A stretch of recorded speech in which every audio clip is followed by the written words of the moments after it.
இன்றே டவுன்லோட் செய்து உங்கள் ஃபேவரட் ஷோக்களை என்ஜாய் பண்ணுங்க. லக்ஷ்மி, போயிட்டு வரேன். நீங்க சாதிச்சதுக்காக ஒரு பெரிய பரிசை நீங்க வாங்குறதுக்கு போறீங்க. உங்க கஷ்டத்துக்கான பலனை அடையறதுக்காக நீங்க போய்கிட்டு இருக்கீங்க. உங்களை சுத்தி நடக்கிற சின்ன சின்ன விஷயங்களை 2-3 நாட்கள்ல நீங்க மறந்துடலாம். ஆனா நீங்க வாங்க போற அவார்ட் மட்டும் உங்க வாழ்க்கையில எப்பவுமே பெருமையா சொல்லிக்கக்கூடிய ஒரு மெமரி.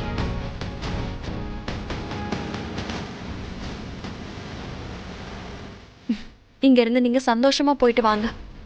அங்க எல்லாரோட கைத்தட்டலுக்கு நடுவுல பெருமையா அந்த அவார்டை வாங்குங்க. ஆல் தி பெஸ்ட்ங்க. தேங்க்யூ. மித்ரா, வா.